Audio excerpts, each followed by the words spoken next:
जी दोस्तों नमस्कार, मैं सौरभ आपका स्वागत करता हूं वाईफाई क्विज गुरुकुल के अपने इस यूट्यूब चैनल पे। इस अंक में हम लोग डेली करंट अफेयर सीरीज के अंतर्गत जो है पूरे एक वीक में जितनी भी चर्चाएं रही है उनसे जो 50 इंपोर्टेंट एमसीक्यू प्रश्नों का अभ्यास करेंगे जो आगामी परीक्षाओं के लिए काफ़ी ज़्यादा उपयोगी होगा। हाल ही में जो एग्जाम बिहार दरोगा का जो आज एग्जाम हुआ उसमें तो हालांकि हम भी कुछ ज़्यादा बिजी होने के कारण हमारा तो कुछ उस तरीके से आज अरेंजमेंट वगैरह सब चीज़ करना पड़ा, तो बिजी होने के कारण हम वीडियो शूट नहीं कर पाए। अभी हम शूट कर रहे हैं, तो जो एग्जाम दिए हैं वो लग जाइए मेंस की तैयारी में, जिनका पीटी हो गया और जिनके अगले डेट में जिनका एग्जाम है वो अभी से अपना तैयारी अपना रिवीजन करते रहिए। और जिनका एग्जाम थोड़ा लग रहा है कि हमारा एग्जाम हमारे अनुकूल नहीं गया, तो घबराने की बात नहीं है। आप जो है अपना तैयारी में अपना बेस्ट लगाते रहिए। अभी आपके पास बीएसएससी सचिवालय, बीएसओ, एडीओ, उस एएसओ, इन सबों की और साथ साथ में रेलवे, बहुत सारी अपॉर्चुनिटी और संभावनाएं हैं। अपने आप को कमजोर मत समझिए और लगातार अभ्यास करिए। याद रखिए, संघर्ष जितनी ज़्यादा होती है और जीत उतनी ही शानदार होती है। इसी के साथ आज की इस कड़ी का शुरुआत करते हैं। हाल ही में यूएन सेक्रेटरी जनरल अवार्ड 2025 किस भारतीय सेना अधिकारी को मिला? इसका आंसर हो जाएगा मेजर स्वाति शांतना कुमार को। Option number is the right answer. और यह पुरस्कार संयुक्त राष्ट्र महासचिव द्वारा दिया जाता है जो शांति और मानवीय कार्यों के लिए होता है। पुस्तक अग्नि रसुल्लो विकासिंचिन्ना कमलम किसके जीवन पर आधारित है? इसका आंसर हो जाएगा द्रौपदी मुर्मू जी के जीवन पर आधारित है, जिसका अर्थ होता है आग के तालाब में खिला हुआ कमल, जिन्हें द्रौपदी मुर्मू को संज्ञा दिया गया। और इनका विमोचन आंध्र प्रदेश के विशाखापट्टनम यानी आंध्र प्रदेश विश्वविद्यालय में किया गया। किस राज्य में 26,070 crore Kamala hydro electric power project की मंजूरी दी गई है? इसका आंसर हो जाएगा Arunachal Pradesh. Option is the right answer हो जाएगा, जिसमें कि 216 मीटर ऊंचा बांध बनाया जाएगा जो जल भंडारण के लिए उपयोगी होगा। खेलो इंडिया बीच गेम्स 2026 में समग्र पदक तालिका में कौन प्रथम स्थान पर रहा? तो इसका आंसर हो जाएगा Maharashtra is the right answer. Option number C हो जाएगा, क्योंकि इसका आयोजन स्पोर्ट्स अथॉरिटी ऑफ इंडिया और नेशनल स्पोर्ट्स फेडरेशन द्वारा किया गया। अगला प्रश्न देखते हैं। सक्सगाम घाटी भारत में किस राज्य या केंद्र शासित प्रदेश में स्थित है? तो सक्सगाम घाटी की बात करते हैं, यह मुख्यतः लद्दाख में है। इससे भारत ने इस एग्रीमेंट को अवैध और अमान्य घोषित किया है। क्यों? क्योंकि 1963 में जब भारत चीन और पाकिस्तान बॉर्डर एग्रीमेंट के तहत पाकिस्तान ने अवैध रूप से 51,180 वर्ग किलोमीटर क्षेत्र चीन को सौंपा था, इसलिए भारत ने इस एग्रीमेंट को अवैध घोषित किया है।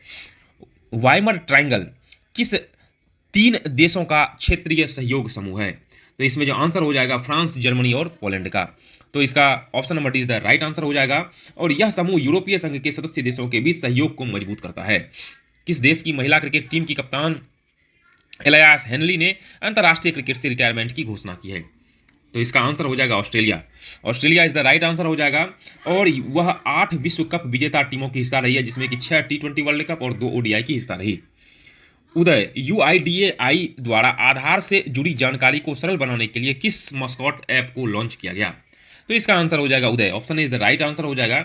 उदय आधार के सुरक्षित उपयोग, ट्रस्ट और समझ बढ़ाने के लिए कम्युनिकेशन पार्टनर की तहत काम करेगा। अगला प्रश्न। उत्तराखंड हाईकोर्ट के नए मुख्य न्यायाधीश के रूप में किसे नियुक्त किया गया? तो इसका आंसर क्या हो जाएगा? इसका आंसर हो जाएगा justice Manoj Kumar Gupta is the right answer हो जाएगा बी नंबर। और वे इलाहाबाद हाईकोर्ट के जज भी थे। भारत का पहला बायो हैप्पी डिस्ट्रिक्ट कौन जिला बनेगा? इसकी बात करते हैं तो यह जो है Keyi Panyor Arunachal Pradesh. Option B is the right answer हो जाएगा। बायो हैप्पीनेस प्रकृति और जैव विविधता को संरक्षित रखकर लोगों की आय, स्वास्थ्य और भोजन सुधारना, यह शब्द MS स्वामीनाथन ने दिया है। 83वें गोल्डन ग्लोब अवार्ड 2026 में सबसे कम उम्र में अवार्ड जीतने का रिकॉर्ड किसने बनाया? इसका आंसर हो जाएगा ओवेन कूपर ने। और उन्हें best supporting actor TV serial में के लिए अवार्ड मिला। इसका आयोजन कैलिफोर्निया में हुआ। पहले रिकॉर्ड क्रिस्टोफर मतलब 20 वर्ष के आसपास में था। और यह अब ये इनको जो अवार्ड मिला है उस समय इनकी आयु 16 वर्ष थी। अगला प्रश्न। तमिलनाडु में मकर संक्रांति को किस नाम से मनाई जाती है? इसे पोंगल के रूप में मनाया जाता है। और पोंगल फसल उत्सव है जिसमें चावल, दूध और गुड़ से बनी खीर प्रसाद के रूप में चढ़ाई जाती है। और यह 4 दिनों का त्यौहार है, जिसमें भोगी पोंगल, सूर्य पोंगल, मट्टू पोंगल और कनुम पोंगल कहते हैं। तमिल संस्कृति में यह धन्यवाद और समृद्धि का प्रतीक है। अरलम वाइल्ड लाइफ सेंचुरी, जो कि भारत की पहली बटरफ्लाई सेंचुरी बनी, कहाँ पर स्थित है? तो इसका आंसर हो जाएगा या कहाँ पे है? तो यह option number C right answer, Kerala में है। केरल की 327 बटरफ्लाई स्पीसीज में से 81% यहाँ पाई जाती है। संयुक्त राष्ट्र की विश्व आर्थिक स्थिति और संभावना रिपोर्ट WESP 2026 के अनुसार भारत की GDP ग्रोथ रेट 2026 में कितनी रहने का अनुमान है? इसका जो आंसर हो जाएगा option number C is the right answer, 6.6% रहने का। और भारत सबसे तेजी से बढ़ती बड़ी अर्थव्यवस्था बनेगा 2025 में 7.4% और 2027 में 6.7% लगभग। 15वें कॉमनवेल्थ स्पीकर्स कॉन्फ्रेंस का आयोजन कहाँ किया गया? इसका आंसर होगा नई दिल्ली में। तो उद्घाटन प्रधानमंत्री नरेंद्र मोदी साहब के द्वारा, लोकसभा स्पीकर ओम बिरला अध्यक्ष थे, इनके द्वारा किया गया। मत्स्य पालन, पशुपालन और डेयरी मंत्रालय के अनुसार भारत वर्तमान में विश्व में मछली उत्पादन के मामले में किस स्थान पर है? तो इसका आंसर हो जाएगा दूसरे स्थान पर है। यही पहले स्थान की बात करें तो चीन और तीसरे स्थान पर इंडोनेशिया है। संयुक्त राष्ट्र के निशस्त्रीकरण मामलों पर सलाहकार बोर्ड के अध्यक्ष के रूप में किस भारतीय राजनयिक को नियुक्त किया गया? तो इसमें आंसर हो जाएगा doctor D Venkatesh Verma. Option is the right answer हो जाएगा। वे पहले भारतीय हैं जिसे इस पद पर, इसका कार्यकाल 2026 से 27 के बीच है। हाल ही में रातापानी टाइगर रिजर्व का नाम बदलकर doctor Vishnudhar wanker tiger reserve करने की घोषणा की। यह किस राज्य में स्थित है? तो इसका आंसर हो जाएगा, यह मुख्य रूप से बेसिकली मध्य प्रदेश में है और रातापानी टाइगर रिजर्व मध्य प्रदेश में स्थित है। इसका नाम बदलकर doctor Vishnu Shridhar Wankar tiger reserve किया गया और इसकी घोषणा मध्य प्रदेश सरकार के द्वारा किया गया।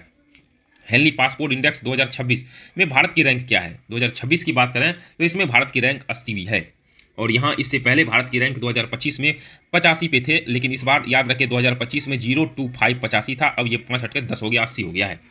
तो इस प्रकार से भारत के पासपोर्ट के अनुसार 55 देशों में वीजा फ्री यात्रा की सुविधा है। वहीं टॉप 3 में सिंगापुर, जापान और डेनमार्क का, सिंगापुर हो गया, जापान और साउथ कोरिया का स्थान आता है। बामनवास कांकर पंचायत किस राज्य की पहली पूरी तरह जैविक ग्राम पंचायत बनी?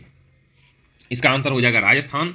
ये सारे पूरे जो सप्ताह भर में जो करंट अफेयर्स की घटनाओं के रूप में जो चर्चाओं में रही है, उन्हीं सब प्रश्नों को एक सप्ताह में संकलित किया ही गया है। ये हम रिवीजन बेस पे लाए हैं, जिसमें कि अति महत्वपूर्ण प्रश्न जो कि संभावित एग्जाम पॉइंट ऑफ व्यू से हो सकते हैं, उनको हम करा रहे हैं, जो आगामी एग्जाम के लिए काफ़ी ज़्यादा हेल्पफुल होगा। इसका आंसर हो जाएगा राजस्थान। और जिसमें ऑर्गेनिक फार्मिंग, जिसमें केमिकल फर्टिलाइजर, पेस्टिसाइड्स और जैम फसलों का उपयोग न करके प्राकृतिक खाद और क्रॉप रोटेशन आदि के द्वारा इस जैविक पूरे गांव में लगभग इसमें 7, उस पंचायत में 7 गांव में 100% तर्ज पर यह खेती को बढ़ावा दिया जा रहा है। भारत तिब्बत सीमा पुलिस बल के नए डायरेक्टर जनरल किसे नियुक्त किया गया है? इसमें आंसर हो जाएगा Praveen Kumar. Option is the right answer हो जाएगा। ये 1993 बैच IPS थे और भारत चीन बॉर्डर सुरक्षा स्थापना 1962, इसका मुख्यालय नई दिल्ली है जो गृह मंत्रालय के अधीन है। 9वां अंतर्राष्ट्रीय मसाला सम्मेलन का आयोजन कहाँ किया जाएगा? इसका आंसर हो जाएगा Cochin. Option C is the right answer हो जाएगा। और इसका आयोजन all India spices export forum द्वारा, इसका उद्घाटन अमिताभ कांत जो कि पूर्व G20 शेरपा, साथ साथ में नीति आयोग के CEO करेंगे। वैश्विक जोखिम रिपोर्ट 2026 का 21वां संस्करण किस संगठन द्वारा जारी किया गया? इसका जो आंसर हो जाएगा विश्व आर्थिक मंच। Option B is the right answer हो जाएगा। और यह भू आर्थिक टकराव जो कि आर्थिक टूल्स से शक्ति का दुरुपयोग, इसको फोकस में रख करके इस संगठन द्वारा जारी किया गया है। जंगल की आग के कारण फूलों की घाटी राष्ट्रीय उद्यान सुर्खियों में रहा। यह राष्ट्रीय उद्यान किस राज्य में है? तो यह मुख्य रूप से उत्तराखंड में है राष्ट्रीय उद्यान। अगर इसकी बात करें तो यह 1982 में से नेशनल पार्क और 2005 में यूनेस्को ने वर्ल्ड हेरिटेज साइट, साथ साथ में नंदा देवी बायोस्फीयर रिजर्व का हिस्सा बनाया और जॉन्सकार तथा ग्रेट हिमालय रेंज के बीच में है और विविध फूलों के लिए प्रसिद्ध है। यमन के प्रधानमंत्री सलेम बिन बिर्क के इस्तीफे के बाद यमन का नया प्रधानमंत्री किसे नियुक्त किया गया? इसका आंसर हो जाएगा सहाया मोहसिन जिंदानी को। Option is the right answer हो जाएगा। सैया मोहसिन जिंदानी को जो नियुक्त किया ही गया है, वे सलेम बिन बिर्क ने राजनीतिक तनाव के कारण इस्तीफा दे दिया और जिसके कारण कि सऊदी समर्थित प्रेसिडेंशियल लीडरशिप काउंसिल ने इसे स्वीकार भी कर लिया। यमन की राजधानी सना है और आपकी जानकारी के लिए बता दें, इनकी आंतरिक राजधानी एडेन है। द्रौपदी मुर्मू की जीवन पर आधारित तेलुगु पुस्तक का विमोचन कहाँ किया गया? इसका आंसर हो जाएगा विशाखापट्टनम में। Option is the right answer. और यह पुस्तक अग्नि रसुल्लो विकासिंचिना कमलम द्रौपदी मुर्मू की जीवनी जी पर लिखी हुई यह पुस्तक है और जो यह भारत की 15वीं राष्ट्रपति और पहली आदिवासी और पोस्ट इंडिपेंडेंट जन्मी राष्ट्रपति है, मतलब आज़ादी के बाद जन्म लेने वाली पहली राष्ट्रपति हैं। पुस्तक अग्नि रसुल्लो विकासिंचिना कमलम के लेखक कौन है? काफ़ी इंपोर्टेंट यह पुस्तक है, याद रखिएगा। Yarlagadda Lakshmi Prasad. Option A is the right answer हो जाएगा। यह उनके आदिवासी जड़ों से राष्ट्रपति बनने की प्रेरणादायक कहानी उसमें विमोचित किया गया है, बताता है। राष्ट्रपति द्रौपदी मुर्मू का जन्म कब और कहाँ हुआ था? इनके जन्म की बात करें तो 20 जून 1958 को मयूरभंज जिले में, मयूरभंज जो कि ओडिशा में पड़ता है, वहाँ हुआ था। कमला हाइड्रो इलेक्ट्रिक प्रोजेक्ट की क्षमता कितनी है? इसकी क्षमता की बात करें तो इसकी क्षमता लगभग 1720 मेगावाट है और 216 मीटर ऊंचा बांध जल भंडारण और बाढ़ नियंत्रण के लिए है। Option is the right answer होगा। कमला हाइड्रो इलेक्ट्रिक प्रोजेक्ट को पूरा होने में कितना समय लगेगा? इसकी बात करें तो इसे 8 साल लगेगा। मुख्य रूप से शुरुआत 2026 से कर दिया गया है और समापन 2034 तक अनुमानित है, और जिससे कि बिजली उत्पादन बढ़ेगा, सिंचाई और बाढ़ नियंत्रण इससे मतलब कंट्रोल में किया जाएगा। कमला हाइड्रो इलेक्ट्रिक प्रोजेक्ट में एनएचपीसी की इक्विटी कितनी है? इक्विटी की बात करें तो 74% है, और एनएचपीसी मतलब होता है national hydro electric power corporation. यह केंद्र सरकार का पब्लिक सेक्टर यूनिट है और यह प्रोजेक्ट अरुणाचल प्रदेश में है, जो कि पब्लिक प्राइवेट और पार्टनरशिप मॉडल पर आधारित है, पीपीपी मॉडल पर। खेलो इंडिया बीच गेम्स 2026 का दूसरा संस्करण कहाँ आयोजित किया गया? तो इसका आंसर हो जाएगा दीव के घोघला बीच पर, और यह एसएआई और नेशनल फेडरेशन द्वारा महाराष्ट्र इसमें प्रथम पर रहा। इसमें 6 मेडल इवेंट्स हुए और 20 सॉकर आदि और दो नॉन मेडल हुए। खेलो इंडिया बीच गेम्स में कितने मेडल इवेंट होते हैं? तो मेडल इवेंट की बात करें तो इसमें 6 मेडल इवेंट होते हैं, जिसमें कि 2 नॉन मेडल मतलब मलखंब और टंग ऑफ वॉर, ये 2 नॉन मेडल हैं, और 6 मेडल इवेंट होते हैं। खेलो इंडिया बीच गेम्स में शामिल नॉन मेडल इवेंट में एक क्या है? तो नॉन मेडल इवेंट की बात करें तो एक है मलखंब, याद रखिएगा, एक क्या है? मलखंब है। 2 ही नॉन मेडल हैं, एक मलखंब, दूसरा टग ऑफ वार होता है। अगला देखते हैं। 1963 में भारत चीन बॉर्डर एग्रीमेंट को भारत ने क्या कहा? तो इस बॉर्डर एग्रीमेंट को भारत ने मुख्य रूप से अवैध और अमान्य कहा। क्यों? क्योंकि 1963 का यह एग्रीमेंट था जिसमें पाकिस्तान ने सक्सगाम घाटी चीन को सौंपी थी, जो लगभग 5180 वर्ग किलोमीटर है। विदेश मंत्रालय ने इसे अवैध घोषित किया है। सक्सगाम घाटी का क्षेत्रफल कितना है, जो कि पाकिस्तान ने चीन को सौंपी कब? 1963 में 5180 वर्ग किलोमीटर। वाइमर ट्रायंगल में शामिल देशों के साथ भारत की पहली आधिकारिक बातचीत कहाँ हुई? इसकी आधिकारिक बातचीत की बात करते हैं तो यह पेरिस में हुई, और यह ट्रायंगल फ्रांस, जर्मनी और पोलैंड के बीच के क्षेत्र हैं। और पोलैंड एफएम राडा ने तेल आयात कटौती पर संतुष्टि जताई है। अगला प्रश्न देखते हैं। अलाया हेनली ने अंतर्राष्ट्रीय क्रिकेट से संन्यास कब लेने की घोषणा की? इसकी अगर घोषणा लेने की बात करें तो मार्च 2026 के बाद। Option is the right answer हो जाएगा, और रिटायरमेंट घोषणा हाल ही में किया है। अलाया हेनली ने कितने विश्व कप विजेता टीमों की हिस्सा रही? ऑस्ट्रेलिया की प्लेयर है, ये 8 टीमों की हिस्सा रही है। अगला, UIDAI का मुख्यालय कहाँ स्थित है?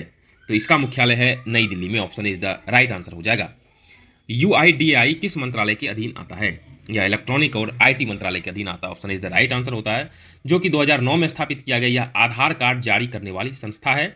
उदय मस्कॉट आधार जानकारी को सरल बनाने के लिए है, और इसके हेडक्वार्टर की बात करें तो नई दिल्ली है। बायो हैप्पीनेस शब्द किसने दिया?